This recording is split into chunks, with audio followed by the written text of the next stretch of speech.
Good morning বন্ধুরা, SD লাইফে তোমাদের সবাইকে স্বাগত জানিয়ে শুরু করছি। তো সেই মাকে ঘুম থেকে উঠে থেকে দেখছি সমানে জল, আজকে আবার অন্য জায়গা খেতে বসতে শুরু করেছে। এখন ভালোই রাত হলো। গুড মর্নিং বন্ধুরা, এসডি লাইফে তোমাদের সবাইকে স্বাগত জানিয়ে শুরু করছি আজকের ব্লগ। দেখো বন্ধুরা, সকাল সকাল আজকে অন্যরকম একদম ভিডিওটা, কেননা আমি তো বাড়িতে নেই, বাপের বাড়ি এসছি। আর এই রকম খোলামেলা তো আমি বাড়িতে পাই না জায়গা। সকালবেলাটা আমার এত ভালো লাগছে, তোমাদের কেমন লাগছে বলো কিন্তু।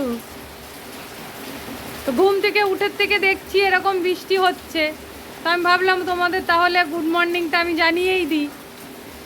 কেমন আছো তোমরা সবাই? আশা করি ভালো আছো, আমিও ভালো আছি। তো সঙ্গে থাকো, দেখতে থাকো। আজকের ভিডিওটা তো অন্যরকমই হবে, কেননা যেহেতু মায়ের কাছে রয়েছি। দেখো তোমরা সারাদিন আমি কি করি না করি আমার মায়ের সাথে। আর এদিকে দেখো আমার মা কি অবস্থা, জল কাচাচ্ছে সমানে সকাল থেকে। এখন তাও একটুখানি কমলো, আমি আর একটু আগে ভিডিওটা করতে পারতাম, করিনি, শুধু অনেক আওয়াজ হচ্ছে। আমাদের এইখানটা উপরে টিন তো, সেই জন্যে।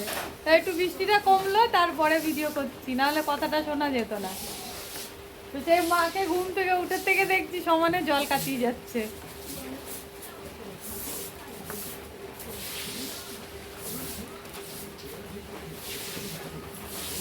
দেখো বন্ধুরা, দেখতে থাকো, আবার পরে আসছি। তো বন্ধুরা দেখো, ফ্রেশ হয়ে ব্রাশ টাশ করে এসে আমি বসেছি। ওদিকে মা মার কাজ করছে, কাজ এখনও মার শেষ হয়নি। এদিকে কিন্তু দিদি চা করেছে, চা করে আমাকেও দিয়েছে, ও নিজেও খাচ্ছে। আর এদিকে চাটা খাওয়া হয়ে গেলে পরে ও আবার যাবে রুটি করতে, সকালে টিফিন করবে। তো তোমরা দেখতে থাকো, চাটা খেয়ে নিই। দেখো বন্ধুরা, এটা সকালের টিফিন। সকালবেলা হ্যাঁ, দিদি বলে দিচ্ছে পুঁই শাকের তরকারি আর রুটি। তো সকালবেলা একবার চা দিয়েছে দিদি, একবার তো চা খেয়ে নিয়েছি। বাপের বাড়িতে এসছি, কোনো কাজ তো করছি না, বসে বসে শুধু টাইমে টাইম। এই যে আমাদের গোলু, গোলুর টিফিন করা হয়ে গেছে, গোলু এখন ঘুরে বেড়াচ্ছে। আর আমি আর দিদি দুজনে মিলে টিফিন করছি। এই যে দিদি এখানে,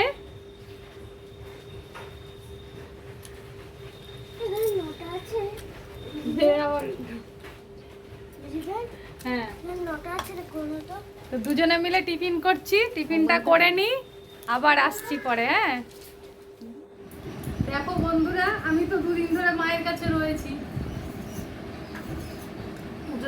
আজকে আবার অন্য জায়গা খেতে বসেছি আমি আর মা দুজনে মিলে। আর মা রান্না করেছে ডাল, ডিমের ঝোল আর পাঁপড় ভাজা। আর দিদি দিয়েছে বরবটি বাটা আর পুঁই শাকের তরকারি। এই দেখো,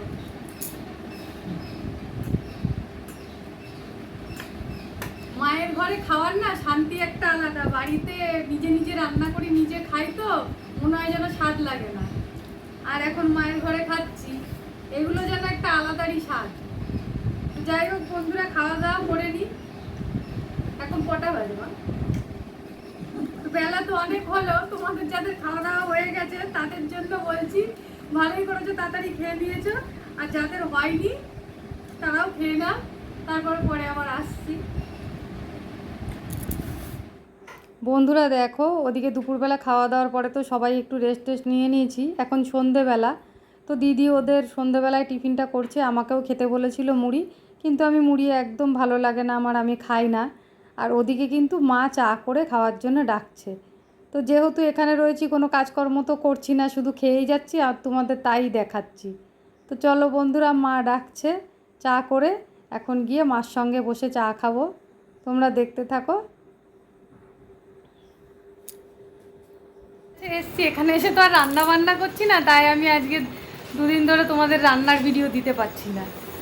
তো যাই হোক, দুপুরবেলা একবার খাওয়া দাওয়ার সময় তোমাদের সাথে দেখা হয়েছে, আবার এবেলা পর্যন্ত শুয়ে টুয়ে ছিলাম, তারপরে একটু ফোন টোন ঘাটছিলাম। দিদিরা আছে, দিদিদের সাথে কথা টথা বলছিলাম, এইভাবে তো যাই হোক বিকেল দিকটা কেটে গেছে।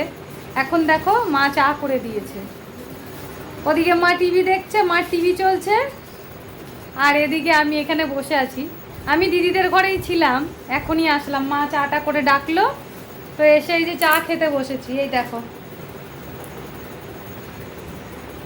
সন্ধ্যাবেলায় যে চা খেতে বসেছি। তাহলে বন্ধুরা চাটা খেয়ে নিই, তারপরে আবার আসছি পরে। হয়তো দেখা গেল আবার হয়তো রাত্রেবেলায় খাওয়ার সময় তোমাদের সাথে আবার দেখা হলো। তো যাই হোক, তার আগে যদি পারি আমি আর একবার আসবো, ঠিক আছে? এখন চাটা খেয়ে নিই, তারপর আবার কথা বলছি। চা খাওয়ার পর মা দেখো এখানে আটা মাখতে বসে গেছে। এটা রাতের খাওয়া দাওয়ার ব্যবস্থা হচ্ছে। আমি যেহেতু বাড়িতে রুটি খাই, তো সেই জন্য মা বলল যে ভাত আছে আমি খেয়ে নেবো, তোর জন্য তাহলে একটু রুটি করে দিই। ওই কারণেই আটাটা মাখা হচ্ছে আর কি। তো এই দেখো এখানে মা রুটি করতে বসে গেছে। তো মা পায়ে ব্যথার জন্য পাটা ভাঁজ করে বসতে পারে না, সেই জন্য যখন নিচে বসে কাজ করে এইভাবে একটা পা মেলে দিয়েই কাজ করে। তো যাই হোক বন্ধুরা, যতই কষ্ট হোক না কেন, ছেলে মেয়ের জন্যে মারা যেরকম কষ্ট করে ওরকম কষ্ট কিন্তু কেউ করবে না। তো এই রুটি আর দুধ দিয়ে রাত্রেবেলায় খাওয়া দাওয়া হবে। মা তো ভাত খাবে, তরি তরকারিও আছে। এই দেখো বন্ধুরা, রুটি ছিঁড়ে দুধ দিয়ে দিয়েছে ওর মধ্যে। তাহলে রাতের খাবারটা খেয়ে নিই। তোমাদের যদি খাওয়া দাওয়া না হয়ে থাকে তোমরাও খেয়ে নাও। আশা করি তোমাদের সবার খাওয়া দাওয়া হয়ে গেছে, কেননা আমি যে টাইমে খাচ্ছি অনেকটাই রাত হয়েছে। আসলে বাড়িতে থাকলেও আমার এত রাতেই খাওয়া দাওয়া হয়, এখানে এসেও দিদি জামাইবাবুর সাথে গল্প টল্প করে সেই একই টাইম হলো। বন্ধুরা দেখো রাতে খাওয়া দাওয়া আমাদের হয়ে গেছে।